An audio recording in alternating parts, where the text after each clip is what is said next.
నమస్తే, welcome to YR TV. నేను రంజిత్. తెలంగాణ రాష్ట్ర వ్యాప్తంగా జరుగుతున్న ప్రతి అంశంతో పాటు రాష్ట్ర రాజకీయాలలో జరిగే వాస్తవాలను కూడా చర్చించే ప్రయత్నం చేద్దాం. సో ముందుగా యావత్తు దేశ ప్రజలందరికీ కూడా స్వతంత్ర దినోత్సవ శుభాకాంక్షలు. మనం ప్రతిసారి కూడా స్వతంత్ర దినోత్సవం జరుపుకుంటూనే ఉంటాం. జెండా పండుగకు సెల్యూట్ చేయడం, దానితో పాటు అనేక రకాలుగా గొప్ప గొప్ప ఉపన్యాసాలు వింటూనే ఉంటాం. కానీ ఒక్కసారి మనల్ని మనం పూర్తి స్థాయిలో కూడా ఒక చిన్న ప్రశ్న వేసుకుందాం. ఎందుకు నేను ఈ మాట చెప్తున్నానంటే, యావత్తు తెలంగాణ ప్రజలు కాదు, భారతదేశ ప్రజలు కూడా మనందరం కూడా ఆలోచించాల్సిన విషయమే. ఎందుకంటే కేవలం నేను అడిగే ప్రశ్న ఒకటే, ప్రతి ఒక్క పౌరుడు కూడా ఆలోచించాల్సిన విషయం ఏంటి అంటే, మన స్వతంత్రం ఎవరి కోసం? నిజంగా చెప్పండి. ప్రతి పేదవాడి కడుపు నింపే వరకు, ప్రతి ఒక్కరికి న్యాయం జరిగే వరకు ఈ దేశానికి పూర్తి స్థాయిలో కూడా స్వతంత్రం రాలేదు అనేది కొంతమంది వాదన.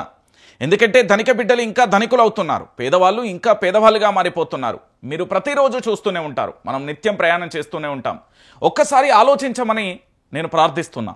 ఎందుకంటే యావత్తు దేశవ్యాప్తంగా కూడా మీరు ఏదో ఒక పని మీద ఉదయం ఇంటి నుండి అడుగు బయట పెట్టిన తర్వాత సిగ్నల్ల వద్ద కావచ్చు, బస్టాండ్లలో కావచ్చు, రైల్వే స్టేషన్లలో కావచ్చు, రోడ్డు పక్కన కావచ్చు, మెట్రో పిల్లర్ల కింద కావచ్చు, లేదా అనేక చోట్లలో కూడా మీకు చాలామంది కూడా అనాథలు కనిపిస్తారు. ఎవరో ఒకరు కరుణ చూపించకపోతారా? ఒక్క గింజ వేస్తే ఈరోజు కడుపు నింపుకుందాం అనే విధంగా చాలా చోట్ల కూడా మీకు కనిపిస్తుంది. ఇంకా మురికివాడలుగానే కనబడుతున్నాయి. అభివృద్ధి ఏమో జరిగిందంటూ నేతలు చెప్పడం, కానీ ప్రాక్టికల్గా రియాలిటీలోకి వెళ్తే పరిస్థితి మరోలా ఉన్న పరిస్థితి మనం చూస్తున్న పరిస్థితి కనబడుతుంది. సో మనం ఆలోచించాల్సిన విషయం ఏంటంటే, మనం ప్రతి ఒక్కరం కూడా మననం చేసుకోవాల్సిన అంశం ఏంటంటే, మన యొక్క స్వతంత్రం ఎవరి కోసం? పేదవాడి కడుపు నిండే వరకు, ప్రతి ఒక్కరికి న్యాయం జరిగే వరకు ఈ దేశానికి పూర్తి స్వతంత్రం వచ్చిందా రాలేదా? మొత్తానికి బ్రిటిష్కు సంబంధించి వాళ్ళ పరిపాలన పీడన ముగిసిన తర్వాత మనందరికీ కూడా పూర్తి స్థాయిలో 1947 ఆగస్టు 15వ తేదీన ఈ దేశానికి సంబంధించి ప్రతి ఒక్క పౌరుడిలో కళ్ళల్లో ఆనందం మెరిసిన విషయం వాస్తవమే.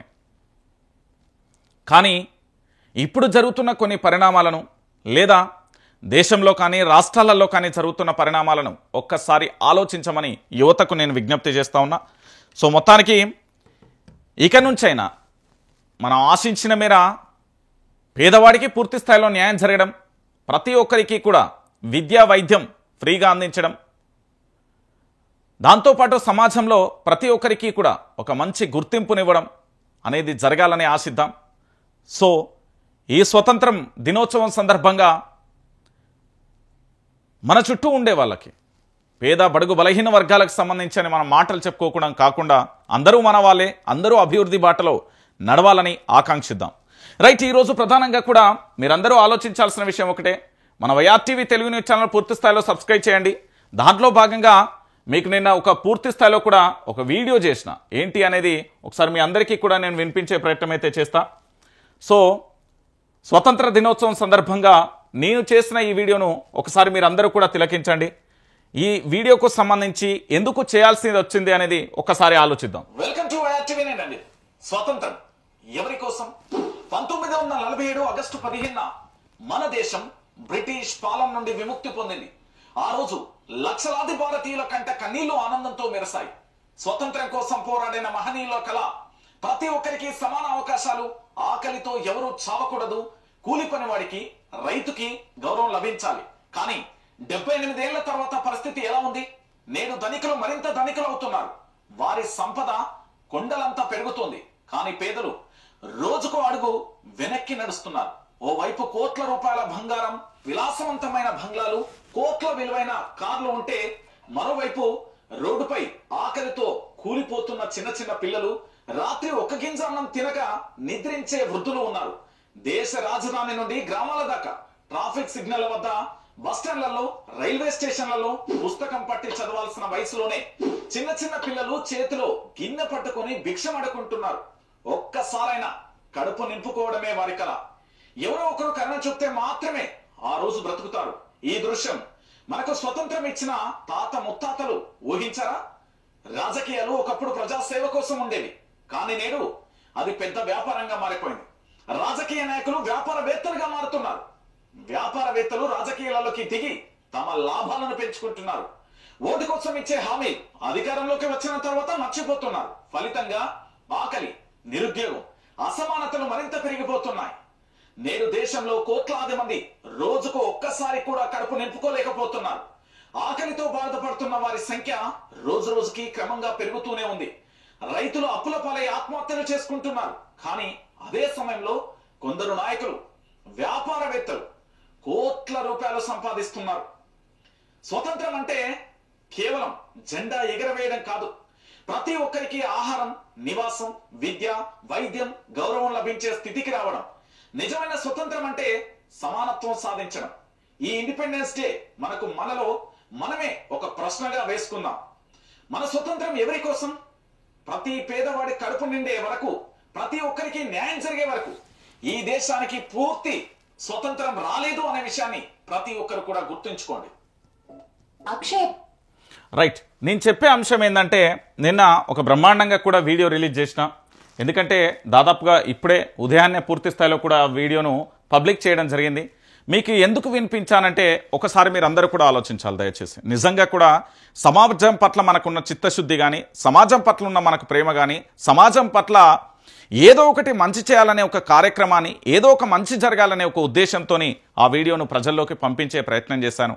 ఎందుకంటే ప్రతి ఒక్కరికి తెలిసిన విషయమే, నివాసం కానీ, విద్యా వైద్యం కానీ, సమాజంలో గౌరవం కానీ ఇవ్వడం మన బాధ్యత, మన కర్తవ్యం. అది ప్రతి ఒక్కరు కూడా మనన చేసుకోండి. నిజంగా కూడా కుల మతాలకు, రాజకీయాలకు అతీతంగా కూడా మనం ప్రతి ఒక్కరిని కూడా ఎదుగుదల కోసం ప్రోత్సహిద్దాం. ఇక నుంచైనా మార్పుకు శ్రీకారం చుడదాం. లోకి వెళ్ళే ప్రయత్నం అయితే చేద్దాం. నేను ఒక్కొక్క అంశాన్ని కూడా పూర్తి స్థాయిలో కూడా చూద్దాం. ఒకసారి ఇది చూడండి, కమలం పార్టీ, భారతీయ జనతా పార్టీకి సంబంధించి మీకు కూడా ఒక ప్రధానమైన హెడ్లైన్స్ కనబడుతుంది. ఒక్కొక్కరిగా చేర్చుకుందాం. చేరికలపై నమ్మకంగా బీజేపీ నెలకు ఒక్కరి చొప్పున తీసుకునే వ్యూహం. శ్రేణులలో జోష్ నింపేందుకు ఒకేసారి చేర్చుకుంటే కొద్ది రోజులే ప్రభావం ఉంటుంది. గ్యాప్ ఇచ్చి చేర్చుకుంటే నిత్యం వార్తలలో ఉండవచ్చని ప్లానింగ్. బీఆర్ఎస్ను క్రమంగా దెబ్బతీసేలా ప్రణాళికలు. సో మొత్తానికి కాంగ్రెస్, బీజేపీ ఒకటై వ్యూహరచన జరుగుతుంది అనేది ప్రధానంగా జరుగుతున్న అంశం. ఇక ఏం జరుగుతున్నది అంటే భారతీయ జనతా పార్టీ వ్యూహమైంది. భారతీయ జనతా పార్టీ తెలంగాణలో ఏం చేయబోతుంది? భారతీయ జనతా పార్టీకి ఉన్న లక్ష్యం ఏంటి? మీరందరూ కూడా ఆలోచించాల్సిన విషయం ఏంటంటే, మన తెలంగాణ ప్రాంత ప్రజలందరూ కూడా భారతీయ జనతా పార్టీ, ఈ భారతీయ జనతా పార్టీ కేంద్రంలో అధికారంలో ఉంది. కానీ రాష్ట్రానికి ఏమన్నా చేసిందా అంటే ఇప్పటి వరకు ఏమీ చేయని పరిస్థితి కనబడుతుంది. ఇది వాస్తవమైన విషయం, ఇది మనందరం గ్రహించాల్సిన విషయం, ఇది మనందరం కూడా నమ్మాల్సిన విషయం. 100కు 100% తెలంగాణలో, మన తెలంగాణ రాష్ట్రానికి పార్లమెంటు సాక్షిగా కూడా బడ్జెట్లో నిరాశ ఎదురైంది. మొన్నటికి మొన్న మనకు మెట్రోకు రావాల్సిన నిధులన్నీ కూడా లక్నోకు వెళ్ళిపోయిన పరిస్థితి కూడా చూసాం. సో ఇక్కడ కాంగ్రెస్ పార్టీ ఉంది, 8 మంది ఎంపీలు. బీజేపీ పార్టీ ఉంది, 8 మంది ఎంపీలు. సో వీళ్ళందరూ ఏం చేస్తున్నారు? మన రాష్ట్రం కోసం పోరాటం చేయడానికి ఎందుకు నడుం బిగించట్లేదు? మన రాష్ట్రం పట్ల ఎందుకు వీళ్ళకు ప్రేమ లేదు? ప్రజల చేత, ప్రజల కొరకు ఎన్నుకోబడిన నేతలు వీరెందుకు మౌనంగా ఉండిపోతున్నారనేది మొదటి ప్రశ్న. ఇక రెండో ప్రశ్న, తెలంగాణలో బీజేపీ, కాంగ్రెస్ వ్యూహాత్మకంగా అడుగులు వేస్తున్నాయి అనేది వాస్తవమైన విషయం. ఎలా అంటే మీకు ఇప్పటికే అర్థం కావాలి.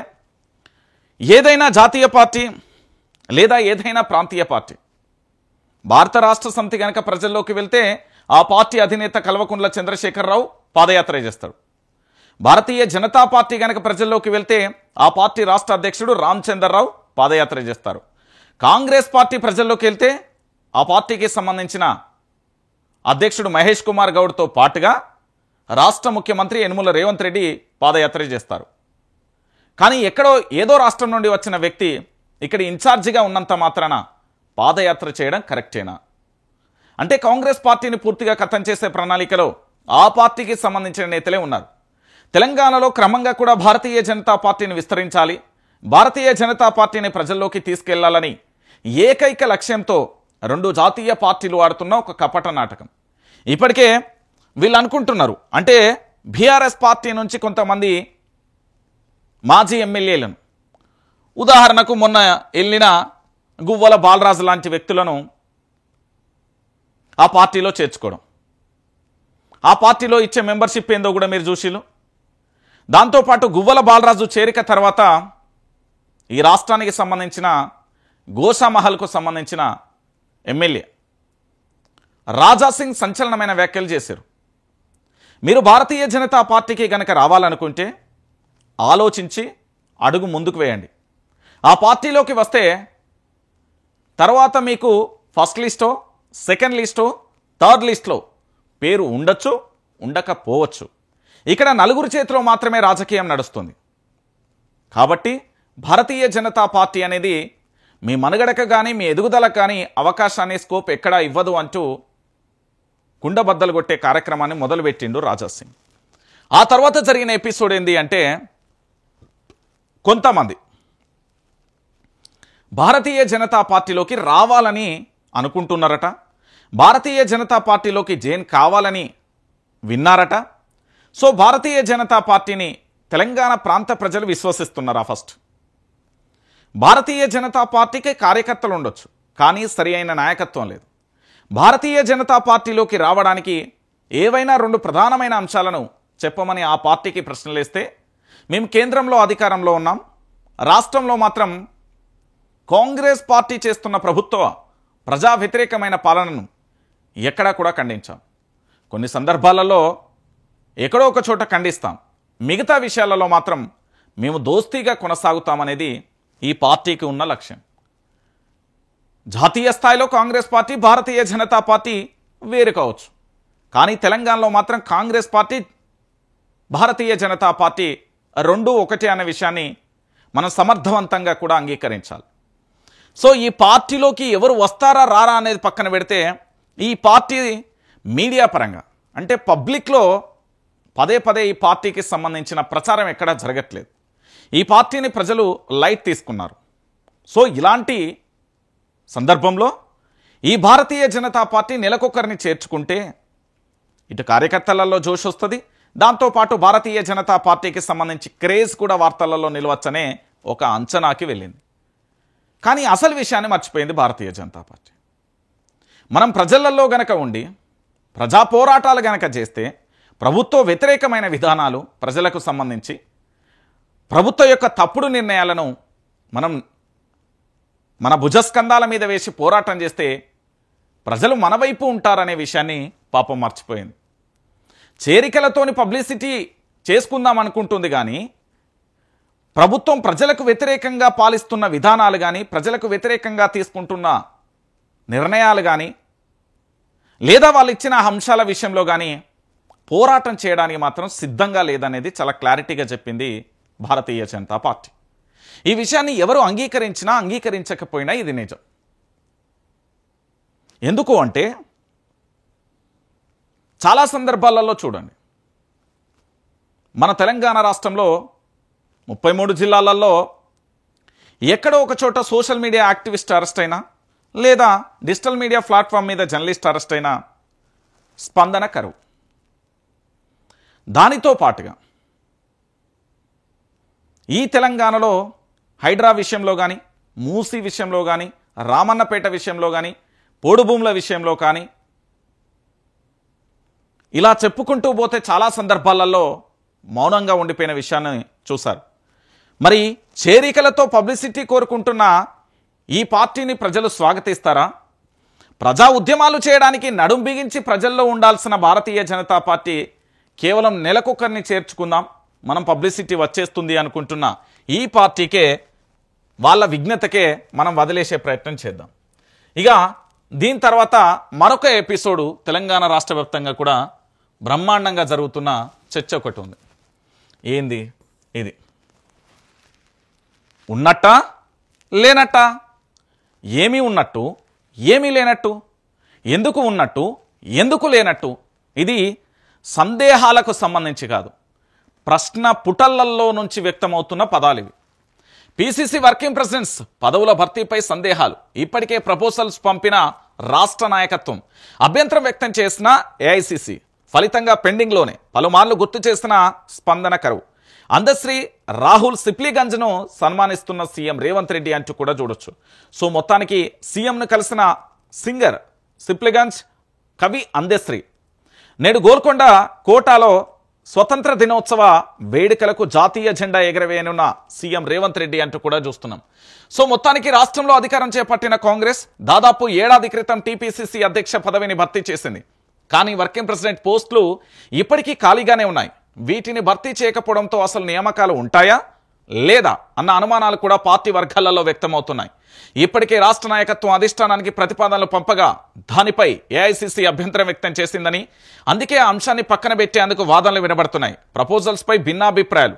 పీసీసీ అధ్యక్షుడిగా బీసీ సామాజిక వర్గానికి చెందిన మహేష్ కుమార్ గౌడ్ ఉండడంతో వర్కింగ్ ప్రెసిడెంట్ పదవులను ఎస్సీ, ఎస్టీ, ఓసీ, మైనార్టీ సామాజిక వర్గాలకు చెందిన లీడర్లకు ఇవ్వాలని పార్టీ అధిష్టానం నిర్ణయం తీసుకుంది. అందుకోసం ఆ వర్గాలకు చెందిన లీడర్లతో జాబితా పంపాలని ఏఐసీసీ సూచించింది. దీంతో CM Revanth Reddy PCC chief Mahesh Kumar ఆధ్వర్యంలో ఒక్కో సామాజిక వర్గం నుంచి 3 లీడర్లను ఎంపిక చేసి జాబితాను ఢిల్లీకి పంపారు. అందులో ఎస్సీ సామాజిక వర్గం నుంచి సంపత్ కుమార్ మాజీ ఎమ్మెల్యే, ఎస్టీ సామాజిక వర్గం నుంచి బలరాం నాయక్ ఎంపీ, రెడ్డి సామాజిక వర్గం నుండి చామల కిరణ్ కుమార్ రెడ్డి ఎంపీ పేర్లను ఫైనల్ చేసినట్లుగా తెలిసింది. అయితే మైనార్టీ వర్గం నుంచి పీసీసీ పంపిన లిస్టుల్లో ఫిరోజ్ ఖాన్, ఫహీం ఖురేషీ, అజారుద్దీన్ పేర్లు ఉన్నాయి. వీరిలో అధిష్టానం ఒక్కరికి సపోర్ట్ చేయగా రాష్ట్ర నేతలు మరొకరికి మద్దతు తెలుపుతున్నారని, అందుకే ఎంపిక అంశం కొలిక్కి రాలేదని సమాచారం. ఫలితంగా వర్కింగ్ ప్రెసిడెంట్ ఎంపిక పెండింగ్లో పెట్టినట్లుగా సమాచారం అంటూ కూడా చెప్పిన పరిస్థితి కనబడుతుంది. సో ఇక్కడ పదవుల విషయాన్ని మనం పక్కన పెడదాం. వీళ్ళ పార్టీ అంటే కాంగ్రెస్ పార్టీ సమర్థవంతంగా నడవకపోవడానికి చాలా కారణాలు ఉన్నాయి. మీ అందరికీ తెలుసో లేదో ఇది నిజం. ఇప్పటికే మన దేశంలో, మన రాష్ట్రంలో కాంగ్రెస్ పరిస్థితి చాలా దయనీయంగా, దారుణంగా తయారైన పరిస్థితి కనబడింది. ఎలా అంటే ఒకసారి మన తెలంగాణ రాష్ట్రానికే సంబంధించి చూసే ప్రయత్నం చేద్దాం. ఎట్లా ఏం జరిగింది ఇక్కడ ఒక 3 అంశాలను చూడొచ్చు.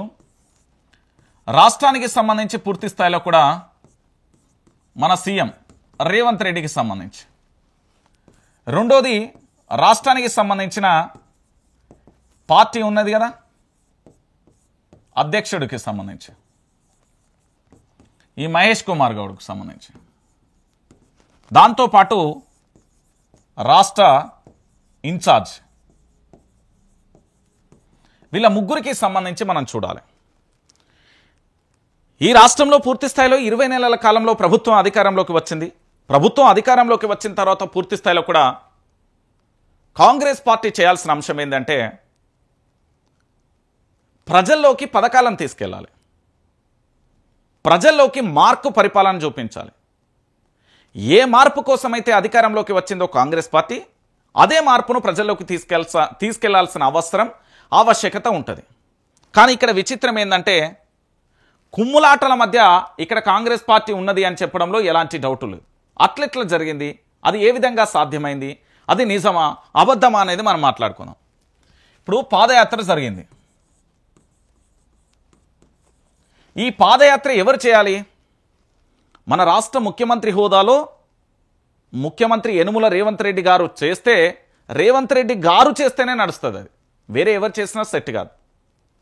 ఎందుకంటే అధికారంలోకి తీసుకొచ్చిందని నేనే అని చెప్పింది రేవంత్ రెడ్డి, పరిపాలన చేస్తున్నది నేనే అని చెప్పింది రేవంత్ రెడ్డి, ముఖ్యమంత్రి నేనే అని చెప్పింది రేవంత్ రెడ్డి.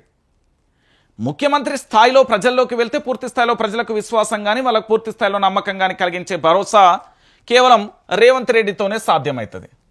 కానీ ఇక్కడ అధ్యక్షుడు మహేష్ కుమార్ గౌడ్కు సంబంధించి, రేవంత్ రెడ్డికి సంబంధించి వీళ్ళిద్దరి కాంబినేషన్లో వెళ్తే బాగుండేది.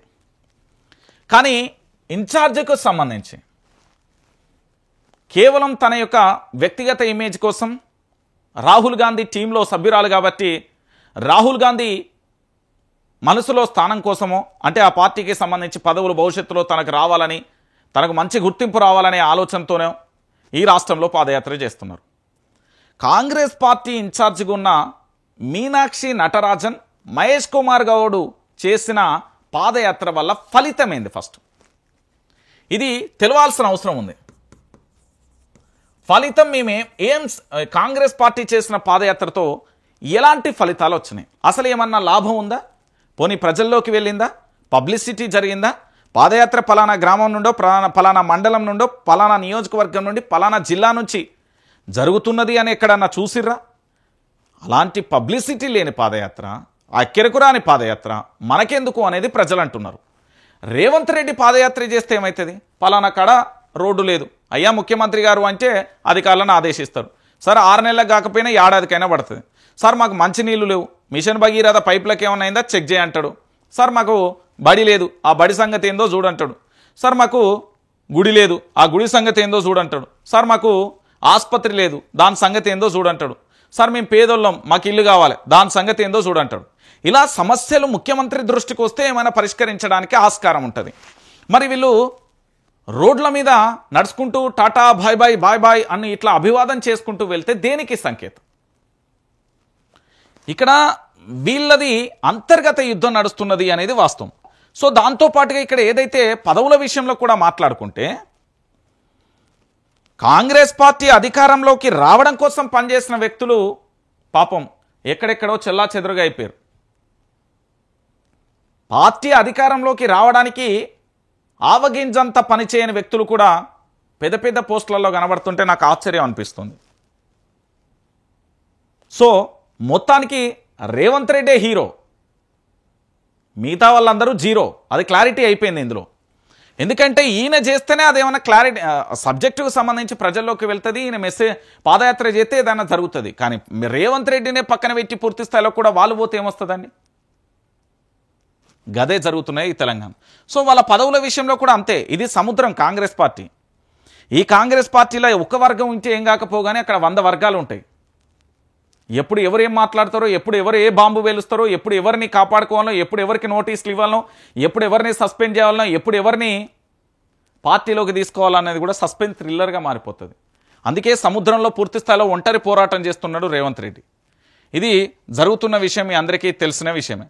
ఇక దాంతోపాటుగా ఇంకొక అంశాన్ని మనం చూడాలి. సరే ఒకసారి గిది చూడుర్రి. ఇది నిజంగా కూడా నా హృదయాన్ని తాకిన అంశం.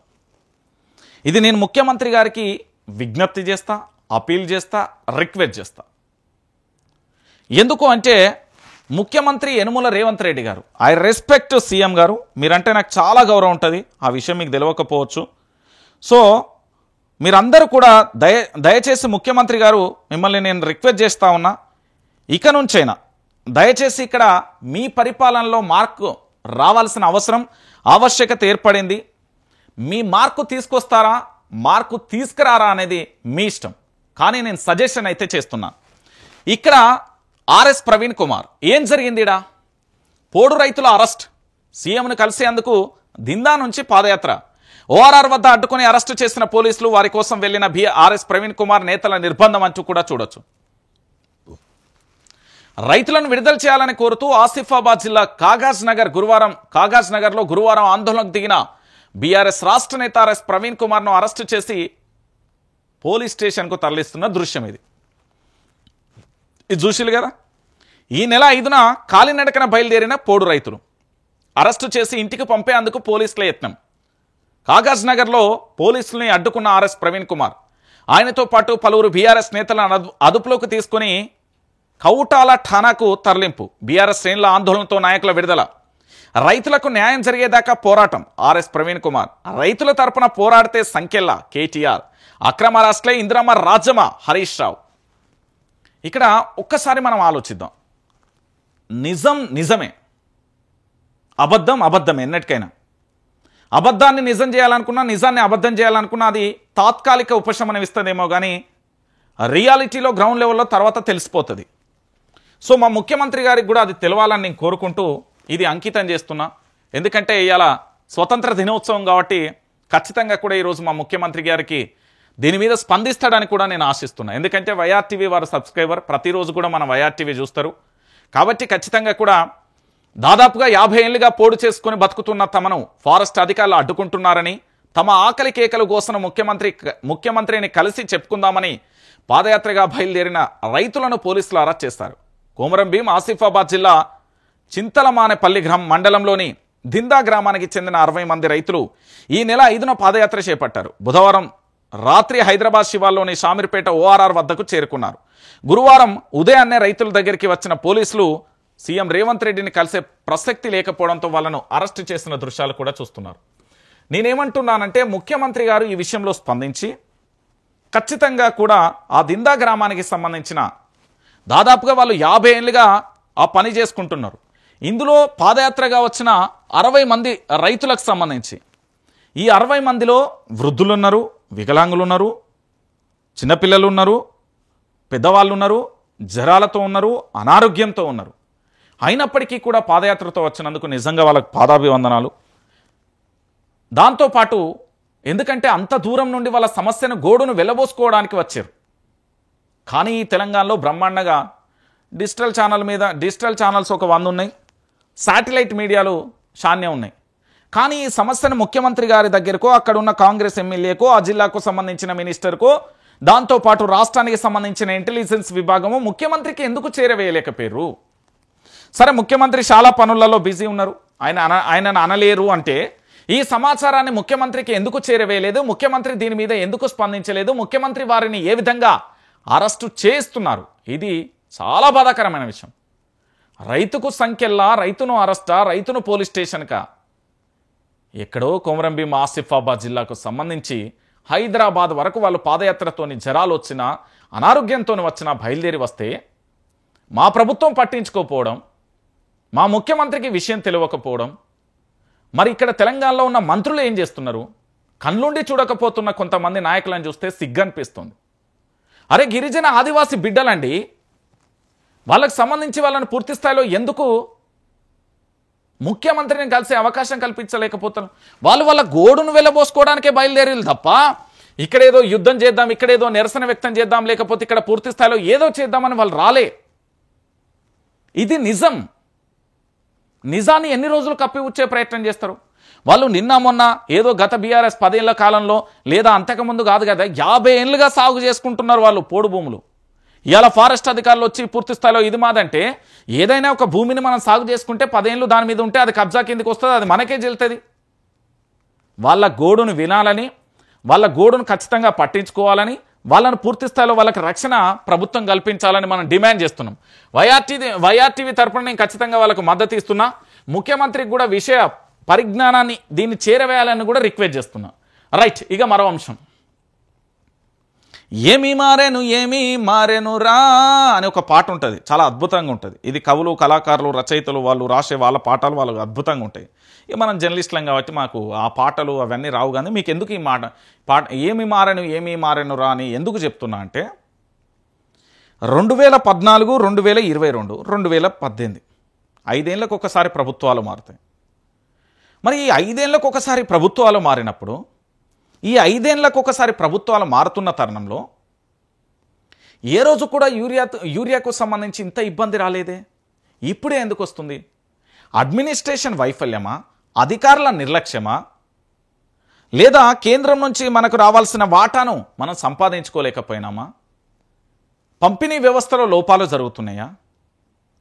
ఈ ప్రశ్నలు ఎందుకు ప్రభుత్వానికి ఆత్మ పరిశీలన చేసుకుంటలేదు?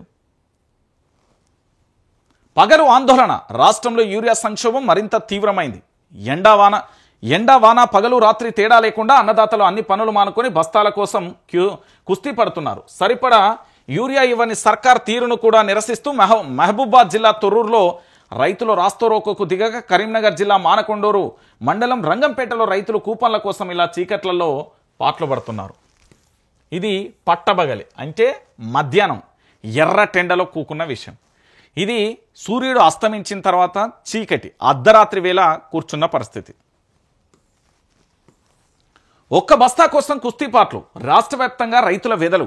ఒక్క మాట చెప్పండి అంటూ తెలిసిన వారిని బతిమలాడుకుంటున్న అన్నదాతలు. ప్రభుత్వ వైఫల్యంతోనే ఈ దుస్థితి. ఈ నెల సరఫరా ప్రణాళికలోనే సగం కోత. 3.3 లక్షల టన్నులు గాను 1.7 లక్షల టన్నులకు ప్లానింగ్ ఉన్నది. 75,000 టన్నులే. ఇదేమి మాయా? 2 యూరియా బస్తాలు తీసుకున్న తొర్రూరు రైతు ముద్దసాని అనిల్ కుమార్కు ఫోన్లో 18 యూరియా బస్తాలు తీసుకున్నట్టుగా మెసేజ్ వచ్చింది. తప్పు మీదే, కాదు మీదే. రైతులను గాలికి వదిలేసి కాంగ్రెస్ బీజేపీ డ్రామాలు, యూరియా కొరతపై పరస్పర విమర్శలు, తెలంగాణకు మేము సరిపడా కోటా ఇచ్చినాం, నా దగ్గర పూర్తి లెక్కలు ఆధారాలు ఉన్నాయి, కాంగ్రెస్ నేతలే కృత్రిమ కొరత సృష్టిస్తున్నారు, బీజేపీ రాష్ట్ర అధ్యక్షుడు రామచంద్రరావు ఆయన విజ్ఞతకే వదిలేస్తున్న మంత్రి తుమ్మల, రెండు పార్టీల నాటకంలో రైతులే సమిధలు అంటూ కూడా చూస్తున్న పరిస్థితి కనబడుతుంది. ఇక్కడ మీరందరూ కూడా ఆలోచించాల్సిన విషయం ఏంటంటే, అసలు ఏ ప్రభుత్వం ఉన్నా కూడా ఇక్కడ కొన్ని ఉంటాయండి నియమ నిబంధనలు. ఏంది అంటే, కేంద్ర ప్రభుత్వం ఇప్పుడు అధికారంలో ఉంది కేంద్రానికి సంబంధించి. అయితే తెలంగాణ రాష్ట్రానికి సంబంధించి ఇక్కడ ఉన్న 8 మంది ఎంపీలు బీజేపీ, దాంతోపాటుగా మరో 8 మంది ఎంపీలు కాంగ్రెస్ పార్టీ, దీంతో పాటుగా అధికారులు, వీళ్ళందరూ కూడా ఏం చేయాలంటే మూకుమ్మడిగా వీళ్ళు కేంద్రం దగ్గరికి పోవాలి. కేంద్రం దగ్గరికి ఎప్పుడు పోవాలి? మే నెలలో పోవాలి. మే నెలలో పోతే వీళ్ళు అక్కడ మకామేసి, ఎవరు ఎంపీలు కానీ అధికారులు కానీ అక్కడ వేసి మన రాష్ట్రానికి అంటే మన తెలంగాణ రాష్ట్రానికి రావాల్సిన వాటా మీద పంచాయతీ మొదలు పెట్టాలి. మన వాటా పూర్తి స్థాయిలో వచ్చిన తర్వాతనే వీళ్ళు ఢిల్లీ నుంచి రైలు, విమానము, కాలినడకను ఎట్లొచ్చినా పర్వాలేదు బై, మా వాటాను ఫినిష్ చేసి తెలంగాణ రాష్ట్రానికి వీళ్ళు మే నెలలో తీసుకురావాల్సిన ప్రణాళిక. కానీ దాన్ని ఎంత మేరకు సక్సెస్ అయ్యి ఎంత మేరకు ఫెయిల్ అయ్యి అనేది బీజేపీ కాంగ్రెస్ ఆత్మవిమర్శ చేసుకుంటే సరిపోతుంది. ఇది ఒక అంశం. ఇక రెండో అంశం ఏంటి అంటే, ఇక్కడ ఉన్న ప్రణాళిక, ఈ ప్రణాళిక ఎట్లుండాలి? రాష్ట్రానికి సంబంధించిన ప్రజలు ఎవరైతే ఉన్నారో రైతన్నలు 80 లక్షల మంది రైతులు ఉంటారు కదా, వాళ్ళకి సంబంధించి 3.3 లక్షలకు సంబంధించి మెట్రిక్ టన్నులకు సంబంధించి బహుశా ఎంత 3.3 లక్షల టన్నులకు గాను 1.7 లక్షల టన్నులకే ప్లానింగ్ ఉంది. సో ఈ 3.3 లక్షల టన్నులు పూర్తి స్థాయిలో ప్రణాళిక ప్రకారం రైతులకు చేరవేసే కార్యక్రమం చేయాలి. కానీ అలాంటిదేది కూడా జరగకపోవడం అనేది చాలా బాధాకరమైన విషయం. ఎందుకంటే తెలంగాణ రాష్ట్ర వ్యాప్తంగా ఇదొక ఘోరమైన పరిస్థితిగా మనం అభివర్ణించవచ్చు. దీన్ని మనం చాలా బాధాకరంగా కూడా చూడవచ్చు. సో దీన్ని ఒక్కసారి నేనేం చేస్తున్నా అంటే, ప్రభుత్వానికి ఇకనైనా మీరు కేంద్రంతో పోరాటం చేస్తారా, లేదా మీరే ధర్నాలు చేస్తారా, మీరే రాస్తారోకలు చేస్తారా, దీని మీద సమీక్షా సమావేశాలు పెడతారా, మా వ్యవసాయ శాఖ మంత్రి ఎక్కడున్నాడు, మా తుమ్మల నాగేశ్వరరావు గారి ఆచూకీ చెప్పండి, దయచేసి వారు ప్రజా క్షేత్రంలోకి రావాలి, వారికి మంత్రి పదవి ఇష్టం లేకున్నా కూడా లేకపోతే రాజీనామా చేయాలి. కానీ యూరియా కొరతకు సంబంధించి వారు ప్రెస్ ముంగటికి వచ్చి వాస్తవాలను చెప్తే బాగుంటుంది. ఎందుకంటే చెప్పులు లైన్లో ఉంటున్నాయి, బస్తాలు లైన్లో ఉంటున్నాయి, దాంతోపాటు సైకిళ్ళు లైన్లో ఉంటున్నాయి, లేకపోతే పట్టా పాస్బుక్లు లైన్లో ఉంటున్నాయి, ఆధార్ కార్డు లైన్లో ఉంటున్నాయి. పగలు రాత్రి తేడా లేకుండా రైతులను గోసబొట్టుకోవద్దు. ఇకనైనా ప్రభుత్వంలో మొద్దు నిద్ర వేడి కదలిక రావాలని ఆశిద్దాం. ఇక ఇది ఎట్లున్నదా? ఇంకొక అంశం ఏంటంటే, మీరందరూ కూడా ఆలోచించాల్సింది ఇంకొకటి ఉంటుంది. రాష్ట్రానికి సంబంధించి పూర్తి స్థాయిలో కూడా ఇది చూడరు, యంత్రాల మరమ్మతులో ఏపీ హెచ్ఎంఈఎల్ ముందంజ, యువతకు ఉద్యోగ అవకాశాలు కల్పించే దిశగా అడుగులు, ప్రపంచ స్థాయి పోటీకి ఏపీ హెచ్ఎంఈఎల్ సిద్ధం కావాలి. త్వరలో ఏపీ హెచ్ఎంఈఎల్ ఏది కన్సల్టెన్సీ నియామకం డిప్యూటీ సీఎం బట్టి మల్లు విక్రమార్క అంటూ కూడా చెప్పిన పరిస్థితి. ఇది ఆంధ్రప్రదేశ్కు సంబంధించి హెవీ మిషనరీ ఇంజనీరింగ్ లిమిటెడ్ పరిశ్రమ బీహెచ్ఈఎల్ మాదిరి పనిచేస్తుందని డిప్యూటీ సీఎం బట్టి విక్రమార్క చెప్పారు. గురువారం ఆయన ఆంధ్రప్రదేశ్ రాష్ట్రంలోని విజయవాడ పట్టణంలో సమీపంలో ఉన్న ఇబ్రహీంపట్నంలోని సింగరేణి అనుబంధ సంస్థ సంబంధించి వాళ్ళతోని పూర్తి స్థాయిలో మాట్లాడుతున్న దృశ్యాలకు సంబంధించి చూస్తున్నాం. సో పూర్తిగా కూడా మళ్ళొక్కసారి ఆంధ్రప్రదేశ్ తెలంగాణకు సంబంధించి జరుగుతున్న అంశాలను మీరు చూడొచ్చు. ఇక్కడ ప్రభుత్వానికి సంబంధించి పూర్తి స్థాయిలో ప్రజలకు సంబంధించి ఇక్కడి యువతకు సంబంధించి న్యాయం చేయలేకపోతుంది. కానీ ఆంధ్ర పెత్తందారీ వ్యవస్థకు సంబంధించి, ఆంధ్ర వ్యక్తులకు సంబంధించి, ఆంధ్ర వాళ్లకు ఎందుకు ఈ స్థాయిలో వాళ్ళను ప్రమోట్ చేసే పరిస్థితి వచ్చింది అనేది సమాధానం అయితే లేదు. ఇక ఇది ఇట్లుంటే తెలంగాణ రాష్ట్ర వ్యాప్తంగా జరుగుతున్న పరిణామాలు మీరు అందరూ కూడా చూస్తూనే ఉన్నారు కదా. ఈ వాస్తవాలను ఇప్పటి వరకు కూడా జరిగే పరిస్థితి ఎట్లున్నదో కూడా మీరు చూసిరు కదా.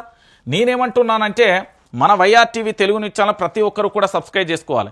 ఎందుకంటే వాస్తవాల ప్రతి దృశ్యం వైఆర్టీవీ ప్రతి ఒక్కరికి చెప్తున్నా. మరొకసారి ఈ దేశ ప్రజలందరికీ, ప్రపంచవ్యాప్తంగా ఉన్న భారత పౌరులందరికీ కూడా స్వతంత్ర దినోత్సవ శుభాకాంక్షలు.